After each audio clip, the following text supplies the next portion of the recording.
conosco. Vamos abrir a palavra de Deus na primeira carta que Paulo escreveu aos Coríntios, capítulo 12. Nós vamos ler do verso 12 até o final deste capítulo. Uma boa jornada para lermos agora. Sentados como estamos, vamos fazer uma leitura responsiva da palavra de Deus.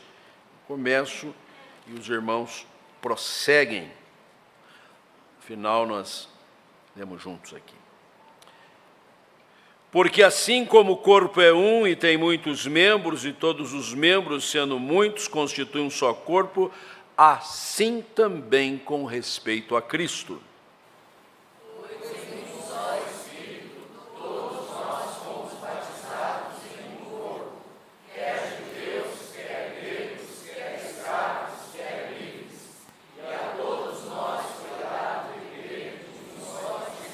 Porque também o corpo não é um só, mas muitos membros.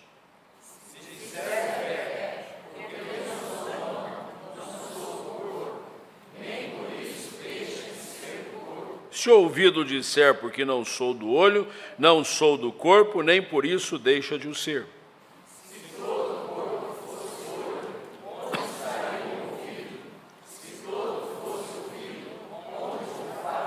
Mas Deus dispôs os membros, colocando cada um deles no corpo, conforme lhe aprouve.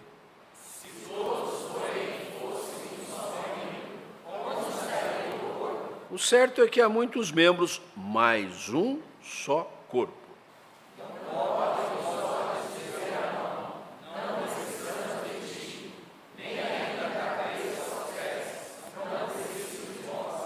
Pelo contrário, os membros do corpo que parecem ser mais fracos são necessários. E os que nos parecem menos dignos do corpo, a estes damos muito maior honra.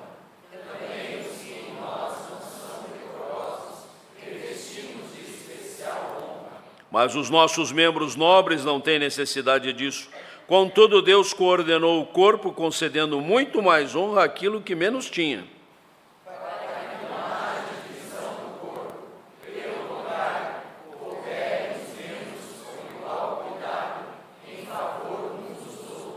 De maneira que se um membro sofre, todos sofrem com ele, e se um deles é honrado, com ele todos se regozijam. Ora,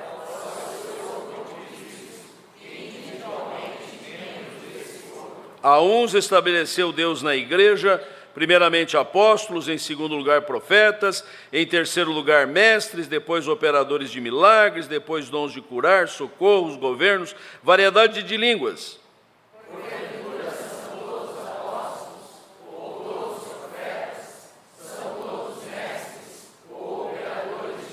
Têm todos dom de curar, falam todos em outras línguas, interpretam-nas todas, todos. Entretanto, procurai com zelo os melhores dons. Ó Deus, nós agradecemos a Ti a Tua palavra. Ela é instrutiva, ela é pão, ela nutre a nossa alma, e particularmente a passagem ora lida e que será meditada, tão rica de sentido e de valor para nós que somos a igreja do Senhor. Dá-nos, ó Deus, a Tua nutrição, a Tua instrução nesta hora para o Teu povo.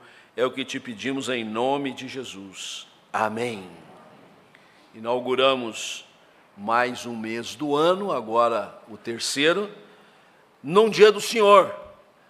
Neste 1º de março, estamos aqui na casa do Senhor e para celebrar a ceia do Senhor. Para mim, todo mês tinha que começar no dia 1º.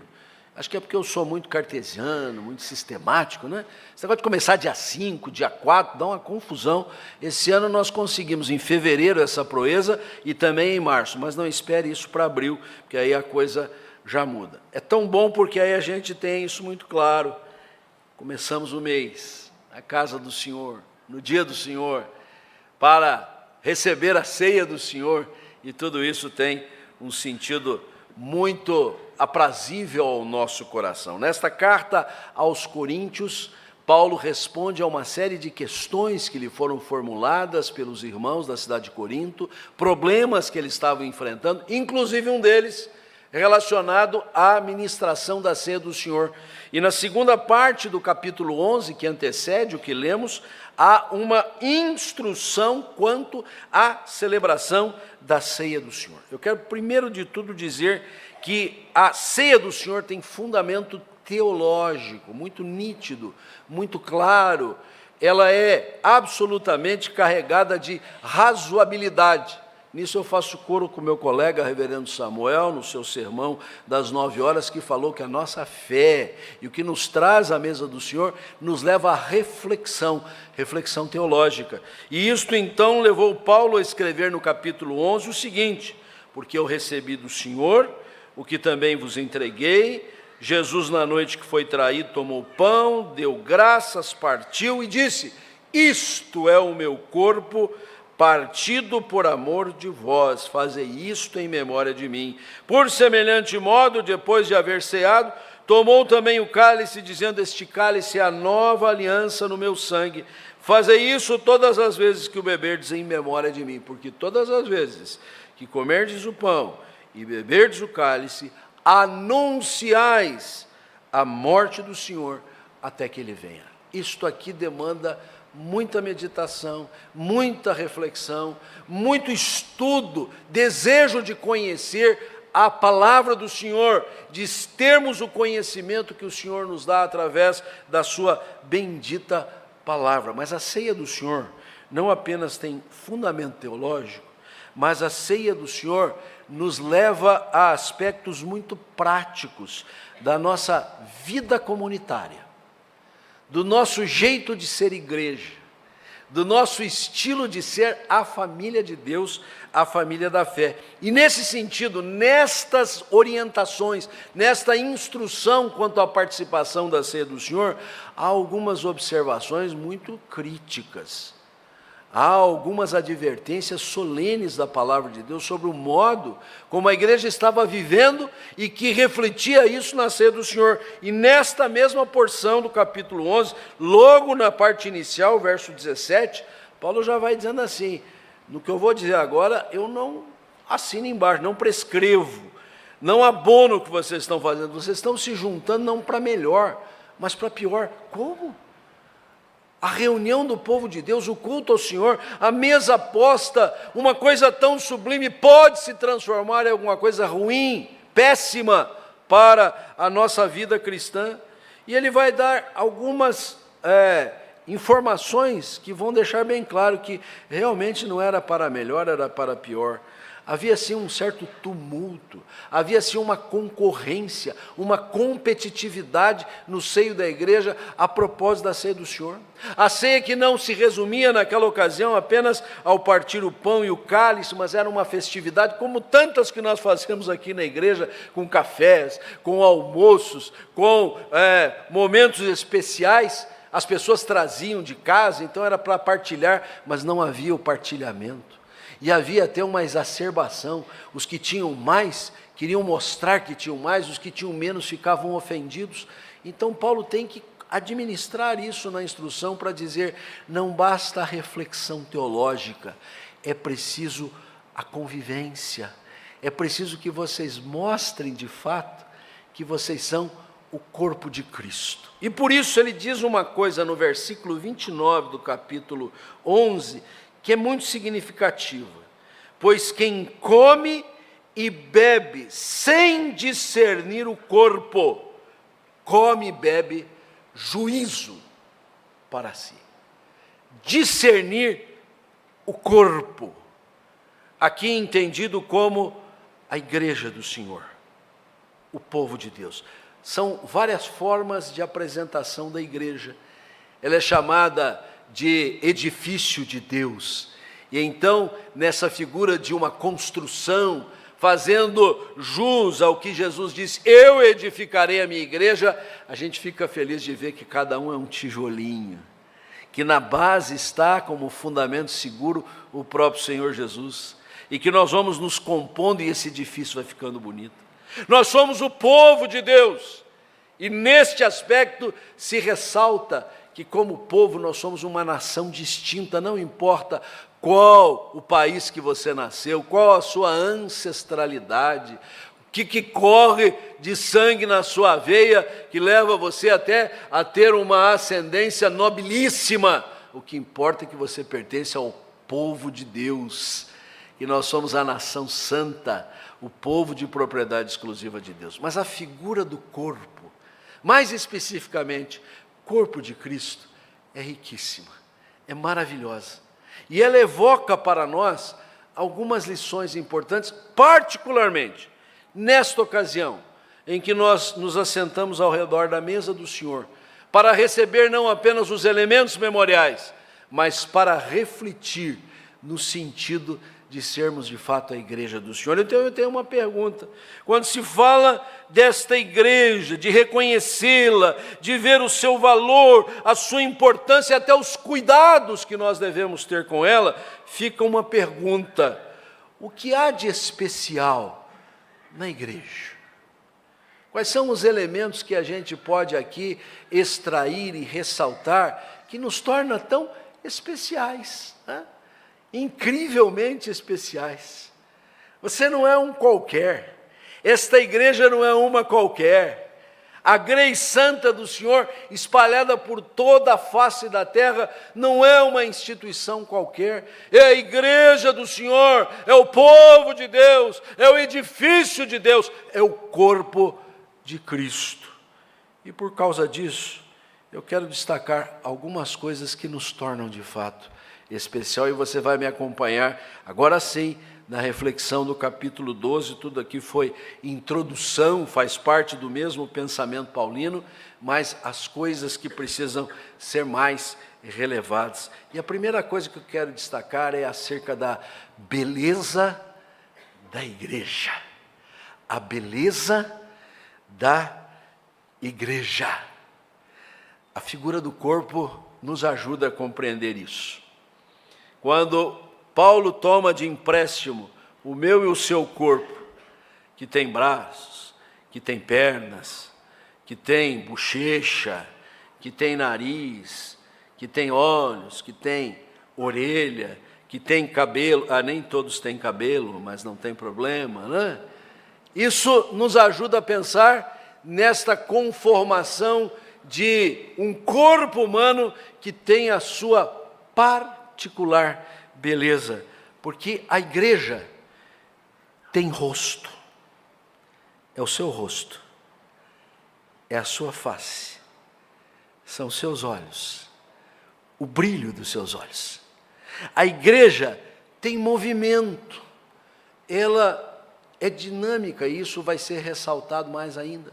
Ela não está estática, ela não está parada. O fato de agora estarmos aqui congregados no templo, numa programação litúrgica e devidamente acomodados, não precisa ninguém levantar e ficar dançando agora. Está tudo bem, é desse jeito mesmo que funciona. Mas isso não tira da igreja esta qualidade bela do seu movimento, do seu andar, do seu movimentar. Mas a igreja não tem só movimento, ela tem envolvimento. Aqui está todo mundo envolvido.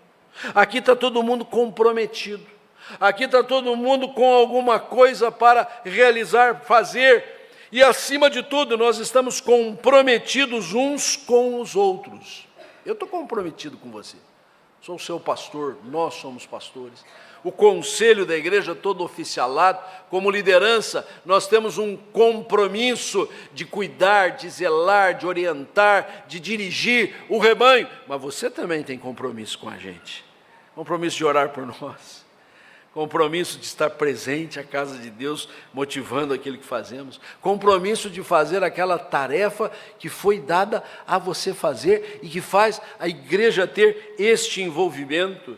Igreja tem rosto, tem sorriso, tem movimento, tem envolvimento, tem cheiro, um cheiro particular, um aroma suave, porque ela tem o bom perfume de Cristo. Você exala as qualidades de Jesus. Quando alguém chega perto de você e aspira, precisa perceber em você o aroma do Senhor Jesus. Tudo bem que aquele dia que o desodorante está vencido, vai sentir outra coisa além do aroma de Jesus, né? Mas eu estou falando figuradamente. Mesmo que você esteja um pouco suado, vai ser perceptível que você é o bom perfume de Jesus. Como diz um cântico tão antigo, se você lembrar, é do meu tempo, vai acompanhar comigo. Que a beleza de Cristo se veja em mim, toda a sua admirável pureza e amor. Ó, tua chama divina, todo o meu ser refina, até que a beleza de Cristo se veja em mim. Você é lindo, você é belo, você é tremendo, porque você tem a beleza de Cristo em você. Eu sei, às vezes você não está muito satisfeito com as rugas que estão aumentando na sua face, com o peso que você está tendo para mais ou para menos, com a sua forma de se apresentar. Isso é um problema muito íntimo de cada um, que às vezes até precisa ser tratado. Mas o que você precisa saber é que você reflete não no espelho lá do seu toalete, mas diante deste mundo, a face do Senhor Jesus. E foi isto que o apóstolo Paulo ponderou aqui, quando disse que a igreja não é um só membro, muitos membros, e cada qual com a sua característica, e cada qual com o seu jeito de ser, reflete a face do Senhor Jesus. E a igreja no seu conjunto mostra esta beleza, esta qualidade linda do Senhor Jesus. Nós podemos ver assim, uma novel congregação recém-organizada, se é que já o foi, tem aquela beleza de um recém-nascido. Está começando a dar os seus primeiros passos. Ainda não tem uma estrutura mais robusta que possa acolher uma soma, uma gama enorme de ministérios, mas uma igreja histórica, uma congregação que já soma mais de 100 anos, tem a beleza do acúmulo dos anos, tem a sabedoria, tem a experiência gravada, cravada nesta sua história e que reflete a beleza de Cristo. Mas sabe, todos nós temos responsabilidade neste refletir a beleza de Cristo. Por isso você precisa ter cuidado, você precisa atentar para o seu modo de ser, de agir, de reagir, o seu testemunho pessoal, porque as pessoas não vão ver a face de Cristo nas paredes da igreja, no aspecto dos seus edifícios, sejam eles modernos ou históricos. A igreja vai ver refletido Jesus no seu agir, no seu cotidiano, no seu convívio com elas, na sua palavra, no seu pensamento que se expressa através do seu discurso. Então você tem uma responsabilidade muito grande, consoante esta beleza de Cristo, no cuidado do seu testemunho pessoal. Mas fique tranquilo, a responsabilidade maior por refletirmos a beleza de Cristo ainda continua com o Senhor Jesus.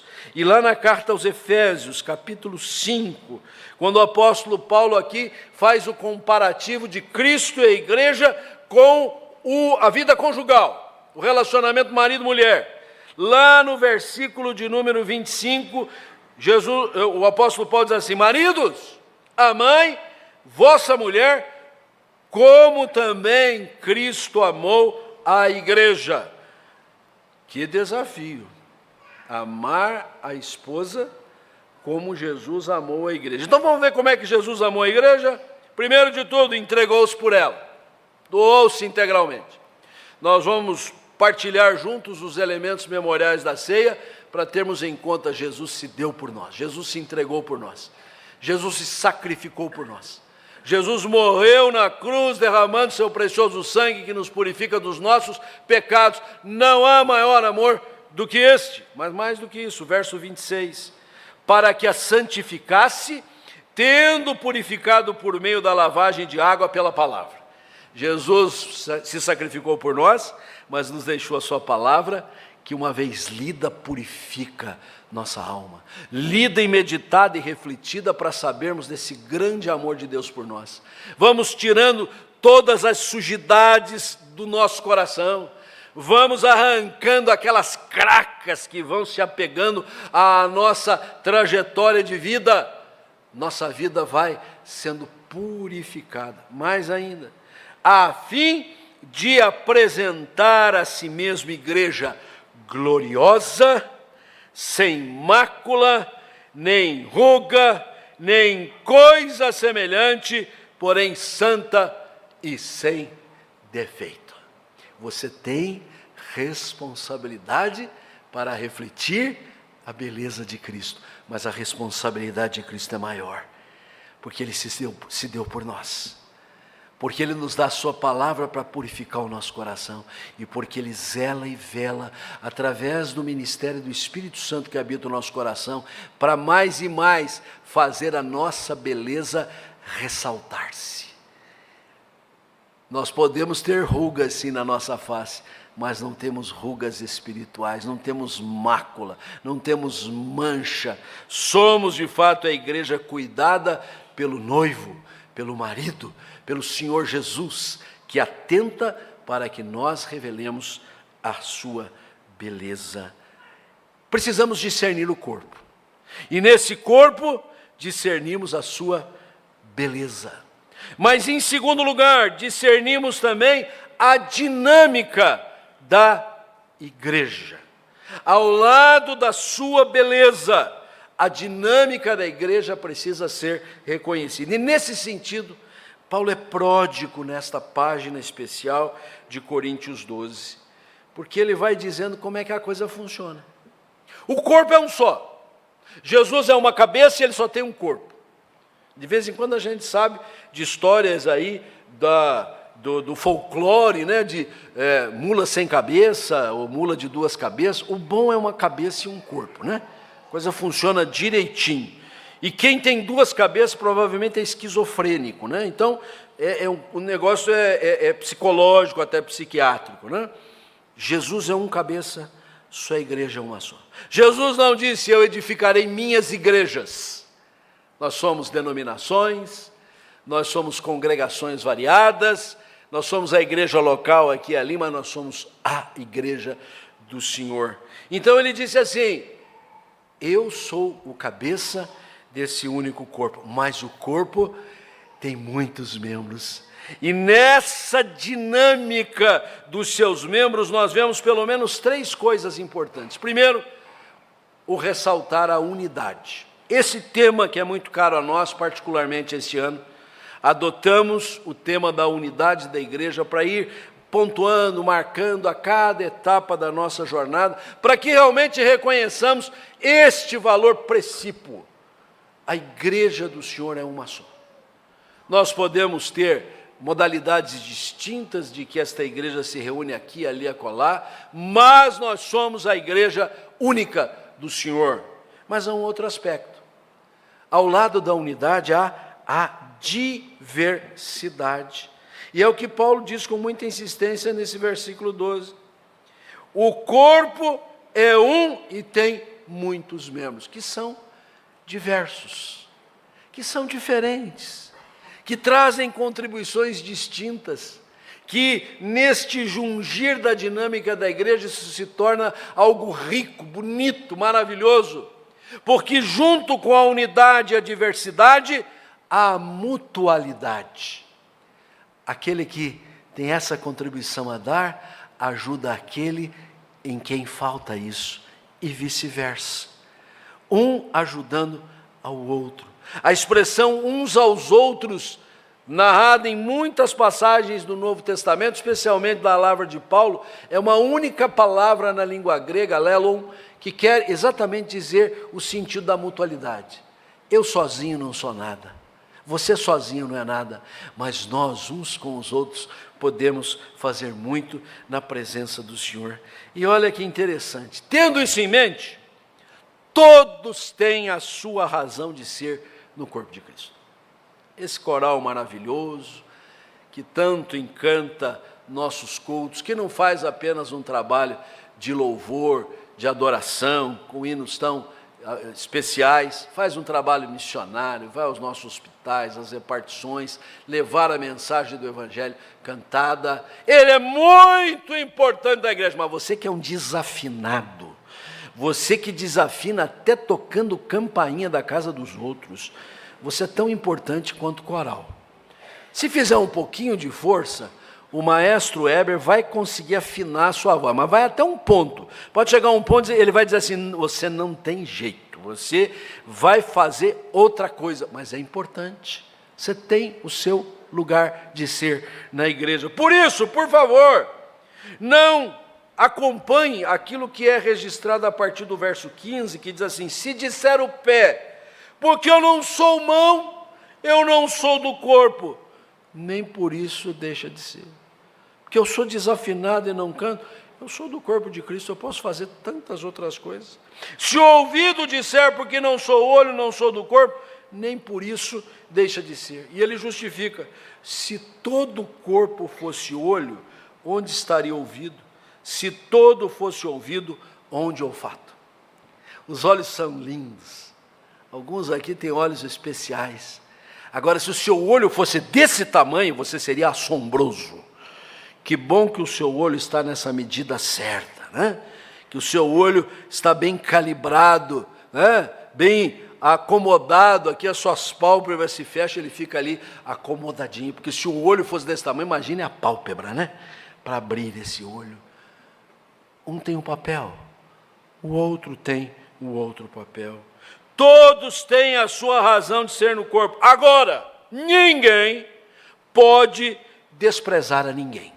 E aí, na sequência, a partir do versículo de número 21, Paulo vai dizer assim, não podem, esses olhos lindos, maravilhosos, do tamanho certinho, guardadinhos aqui no rosto de cada um de nós, estes olhos não podem dizer à mão, não precisamos de vocês. Vocês são mão, eu que sou olho, eu que enxergo, eu que tenho a visão, vocês fiquem bem guardadinhos dentro do bolso. Não podem dizer isso. Nem a cabeça aos pés, não preciso de vós. Ninguém pode desprezar ninguém. Ninguém pode se autodesprezar, dizendo eu não sou aquilo, eu não sirvo para nada. Serve, todos têm o seu lugar.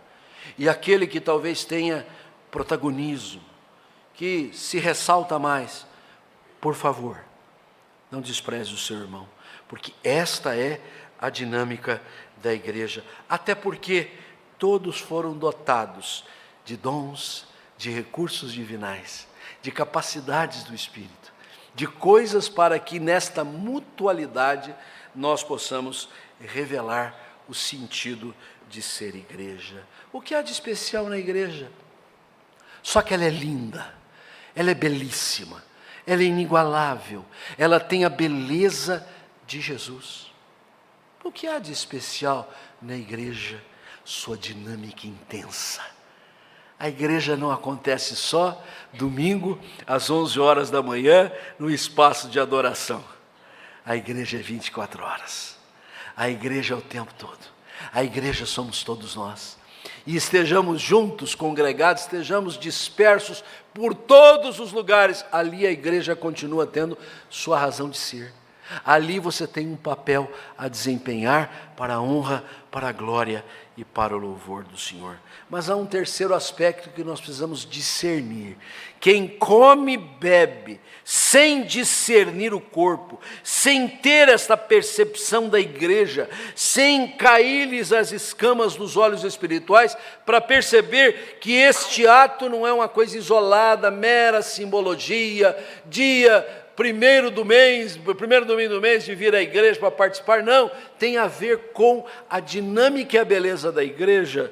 Nós precisamos reconhecer que há de especial também na igreja a sua missão, a missão da igreja, porque Deus dotou a igreja de recursos espirituais, trouxe das trevas para a sua maravilhosa luz cada um de nós, transformando o nosso ser, embelezando a razão de ser da nossa vida, para que a gente sirva. para que a gente trabalhe, para que a gente possa cumprir com o chamado do Senhor. Notável que já para o fim do capítulo 12, Paulo vai fazer menção de alguns ministérios, em particular da igreja, e ele diz assim: Deus chamou uns para apóstolos, outros para profetas, outros são mestres. Na carta aos Efésios ele junta o mestre com o pastor, pastor-mestre.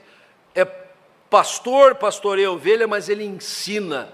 Pastor-mestre é aquele que pastoreia ensinando, é aquele que ensina pastoreando. Tem um lugar muito específico nesta vivência da igreja local. Os apóstolos e os profetas, às vezes, tinham ministérios mais abrangentes que extrapolavam a igreja local. E ele continua descendo a detalhes em ministérios tão importantes. Alguns talvez não tenham a maior utilidade hoje como tiveram no passado, mas são desta dinâmica da igreja. Para quê? Para que a igreja possa cumprir a sua missão. A beleza e a dinâmica da igreja pavimentam o terreno para a evangelização. E nós voltamos agora para um capítulo que começamos o nosso culto, João 17, não na parte que lemos, mas aqui nos versículos 20 e 21, é a oração sacerdotal de Jesus.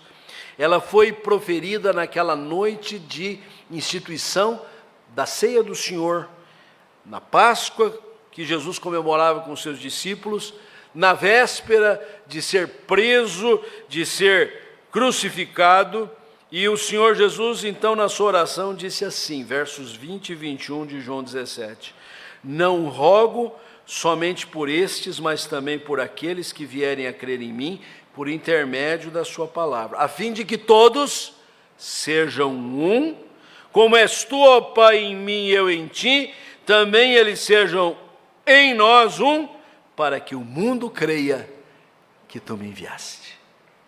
A beleza e a dinâmica da igreja pavimentam o terreno para que nós possamos apresentar o Evangelho ao mundo.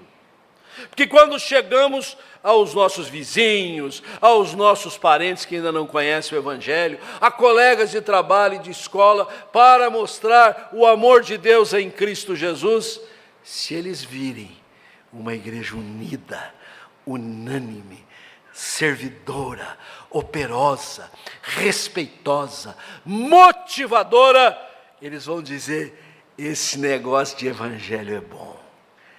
Essa coisa de receber o amor de Cristo é maravilhosa. Mas se eles perceberem em nós discrepâncias, contendas, porfias, partidarismos, divisionismos, a nossa palavra cai por terra.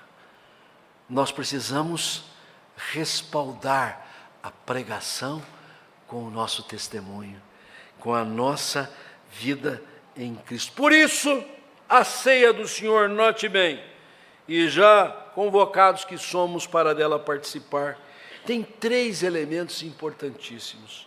Primeiro de tudo, proclamação. Todas as vezes que comerdes o pão e beberdes o cálice, anunciais, proclamais, pregais a morte do Senhor até que Ele venha. Pregar a morte do Senhor é falar da salvação que é em Cristo, e Ele não ficou retido na morte, Ele a venceu o pecado e a morte pela ressurreição. É o Evangelho. Então, quando nos reunimos para participar da ceia, há uma proclamação dramática, escondida nestes elementos de que participaremos. Segundo lugar, a ceia do Senhor é a oportunidade de comunhão. Quando necessário, os ministros levam a ceia do Senhor aos que não podem mais vir à igreja, aos que estão enfermos. É preciso também assisti-los, mas, por favor, podendo vir à casa de Deus participar da ceia, venha. É muito importante que ela aconteça nesse ambiente de congregação, de estarmos motivando uns aos outros. Ela tem um sentido espiritual por si mesmo, independente do lugar, da hora, do ministro? Tem. É a ceia do Senhor, mas ela tem um viés muito importante que é de comunhão. Por isso, se você, inclusive, precisar que a gente leve a ceia do Senhor para alguém que está doente, às vezes um idoso que não pode vir à igreja, pode procurar qualquer um dos pastores, nós vamos providenciar para levá-la lá. Não leve você o elemento para casa. Não há nada assim de particularmente não especial em fazê-lo isso. É porque é mister dar esse sentido de comunhão. A igreja do Senhor precisa estar participando um na vida do outro, uns aos outros. Mas em terceiro e último lugar, a ceia do Senhor, que é a expressão de proclamação e de comunhão, é também de missão. Você não vai receber os elementos, degluti-los, saber que eles são referentes à obra da salvação, terminado o culto você vai embora e acabou por isso mesmo. Você sai daqui com a missão de tornar Cristo conhecido de toda a criatura. Levar o Evangelho de Cristo a todos os rincões. Por onde você passar, você deixar a mensagem da salvação que há em Cristo Jesus. Por isso, não queremos comer e beber juízo. Queremos sim participar de um banquete espiritual que reavive a nossa fé, que aprofunde o nosso amor, que restaure a nossa esperança e que faça refletir a beleza, a dinâmica e a missão da igreja. Vamos ouvir o coral em preparação.